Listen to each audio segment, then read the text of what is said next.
Hi everybody, it's Alisamurray here in the Sweet Life Garden hanging out with Carl. That's right. What's Two going on? chefs in our kitchen sharing what we know.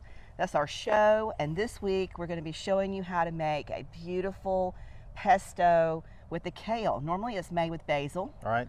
And so I'm going to show you how to do a beautiful dressing from that as well, and use it for your pastas and your chicken, or do the actual pesto for like a sandwich like you were talking to me about with the caprese. Sandwich. Yeah. There's so many recipes that we've got coming up, but we'll see you soon in the kitchen so that you can go and watch us make this pesto and the dressing. Hi everybody, it's Alisamurray here with Carl, and we're doing our two chef show, and How I'm you gonna doing? show you how to do some kale pesto. That's good. I love pesto. Yep. Love pesto. I love pesto Which too. a future, speaking of pesto, in the future we could maybe do there's a sandwich I like that the kids, every time I make it, it's the what's the sandwich? Has the pesto, it has the mozzarella, can't think, caprese sandwich. Yeah. We could do that. I love it on like a ciabatta bread.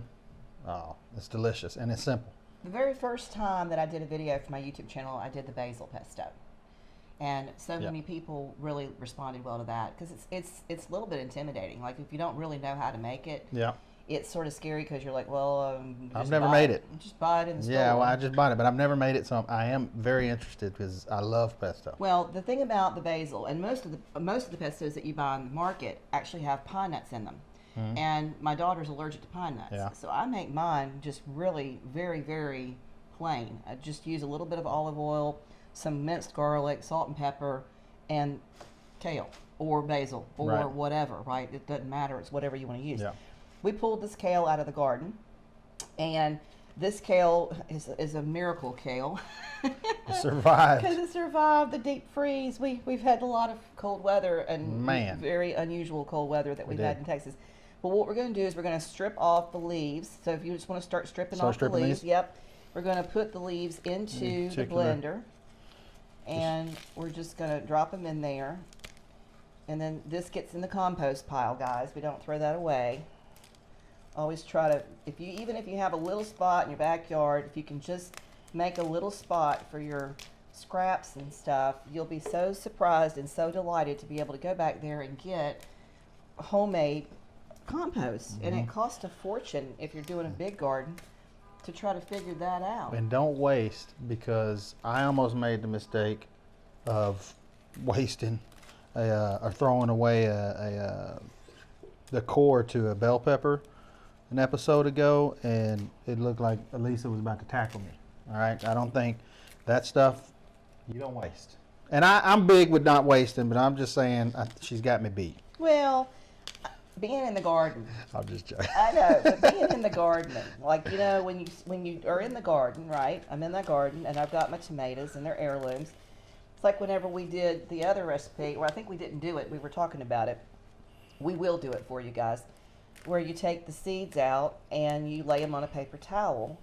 When we were de-seeding those tomatoes is when I was talking about it, Carl, with the quail eggs that we did. And, you know, the thing is that you can dry them and then plant them. And you go buy all these seeds from the store. Why would you do that if you can just take the seeds out of your tomatoes and keep them making that? That's true, because you think about that. Everything we eat, pretty much, or most of the vegetables, right? They got seeds, and if you want to grow something, you can just save them. Right. Now, the other thing you could do, and we're going to do, because I've got a beautiful container to put this in, is you could make this more like a dressing so that it's more runny. And the way you do that is really simple. Just add more olive oil, and you can put a little bit of vinegar in it, and I'll get that. We're going to do one batch like this, and I think what I'm going to do is let me get a little spoon or something, and put some garlic in there. Do you want me to do this whole deal? Yep. Okay. I want you to do the whole I thing. figured, because it breaks down a whole lot. Looks like a lot when it's like this, but once you blend it up, it'll be like... Not much there. Yeah. It's like spinach. It wilts on you. So I'm going to pour in here some olive oil, and I want you to get some good olive oil too. Don't just buy the cheapest thing you can find. And a pinch of pepper. So So what is the difference between good olive oil and cheap olive oil? Like, is there, cheap olive oil is, Well, if you did they put it together in the alleyway behind the store or what? No, it's I'm just sorry. the way it tastes. I'm That's what I sorry. know. You're always You teasing do. me. I am. I do. You're I can't always- help yeah, it. You're I love always it. teasing me about the stuff. But it's important to know. It is important Well, to know. I You mean, want to you make can sure to get- get some good stuff. You can tell probably by the bottling and everything Well, else yeah, like that. by the price. Yeah, there you truthfully, go. by the There you price. go. Okay. If you go in there and you get a cheap thing of olive oil, that's perfectly fine to use if you're going to be, using it to cook with, right? But if you're going to be eating it in a dressing or a pesto or something like that, you want it to be more of a cold pressed, really nice. The taste is not going to be like a whole bunch of olives. It needs to taste like light and refreshing. So you're and- saying if I start my alleyway olive press company, that I'm not going to do too well because people are going to find out quick, right? They probably There we go. would. All right. Well, I'm going to hit this right now.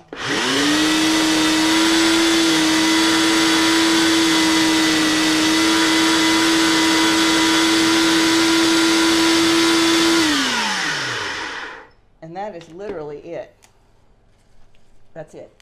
That's all it is. And you take this and you can put this in a jar like you would when we're doing preserves, canning, all that kind of thing. And you can have this in your refrigerator for, I would say, at least a month. And you can put it on sandwiches like you were talking about. Well, what I was going to say, yeah, sandwiches. The other thing that, like, I don't know, I guess the older I get, I love pizza. Most people do. I love pizza, but man, sometimes the tomato sauce, it gives me like heartburn and, Right. indigestion, so I a lot of times find myself just substituting and having pesto. I'm not missing anything, just the pesto sauce instead of the tomato no. sauce. So pizzas was another. I'm gonna grab. Yeah, that's the other thing. I've got an arugula and prosciutto pizza that I do with figs. Okay, and everybody loves that. But to change it up, you could use this pesto down on the bottom as your sauce part, and then use some goat cheese, do some nuts and some grilled chicken. I mean, there's a lot of stuff you can use this for. It's also really nice on boiled eggs. Okay, so we're talking about doing eggs the other day. There's a lot of good uses for this. I'm going to take this first batch since it's a small batch because I wanted to make a small batch because I don't use it all the time.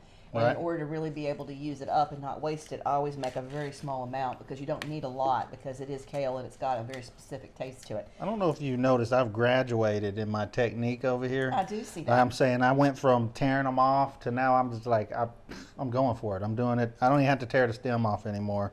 Yeah, you're it's, making a nice pile of It kale. just shows you how fast I learned You're right learning there. real fast. All right. All right, I'm going to go get a little jar. Yeah, pesto is very good.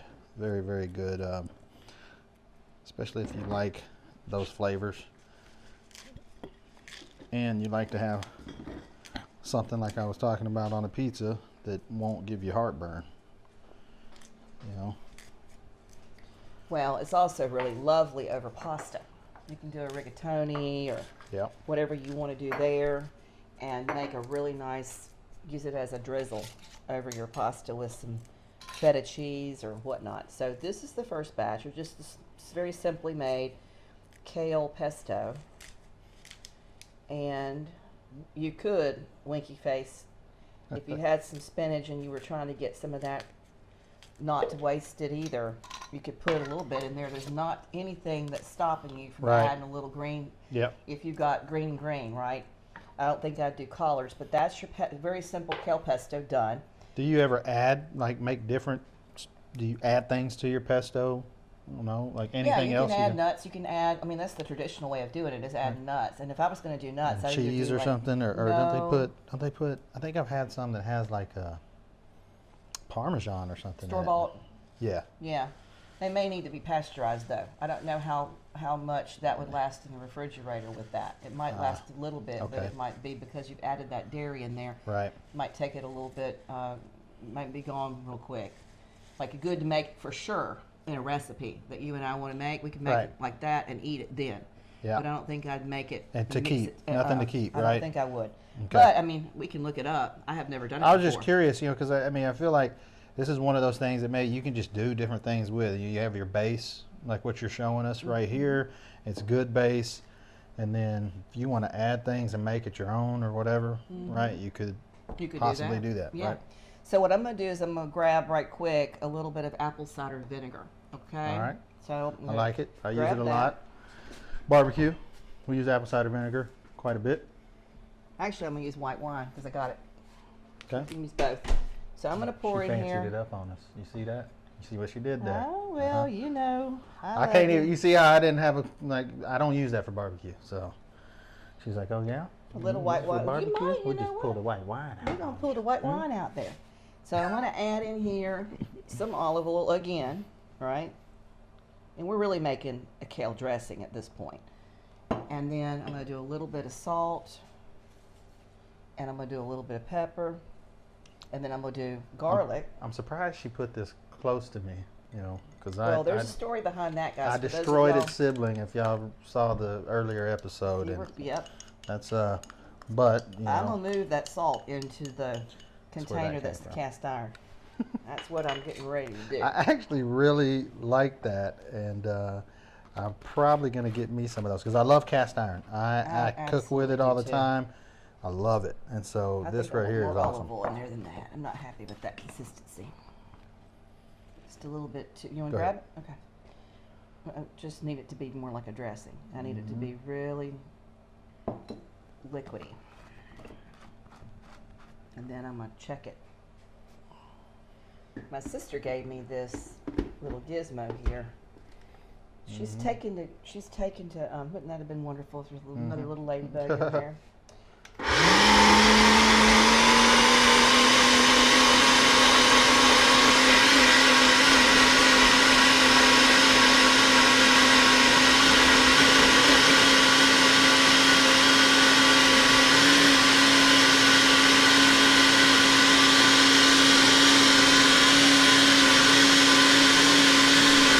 There you go.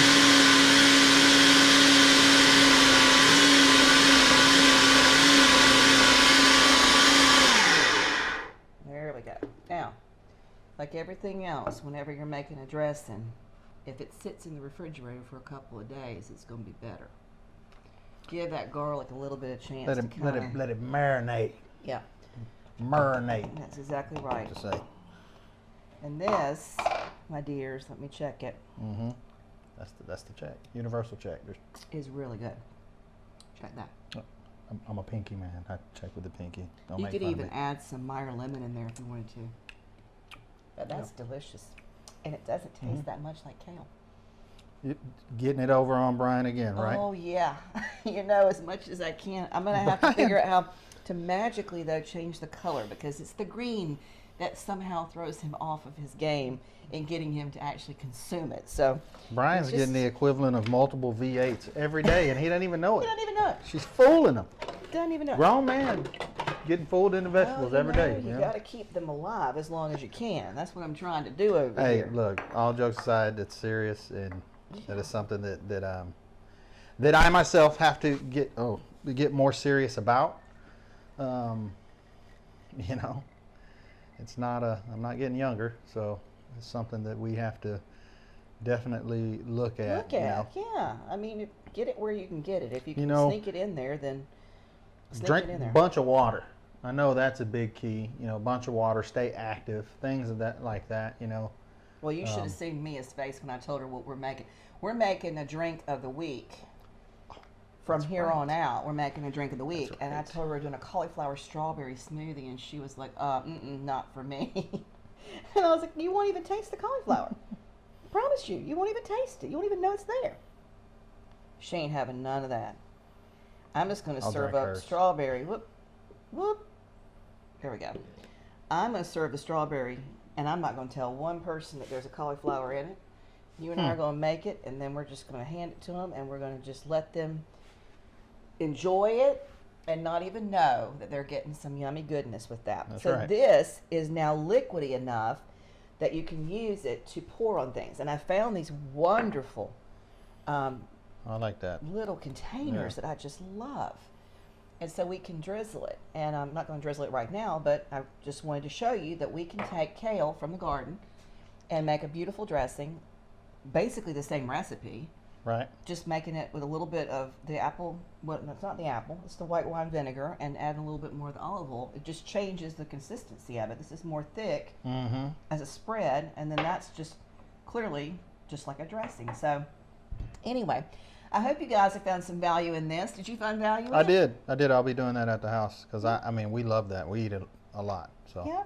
So if you did, do us a favor and like and share. Don't forget to ring the bell so that you're notified each week whenever we drop another episode. And it's Alisa Murray and Carlos Wallace with the Two Chefs Show. We'll see you That's soon. right.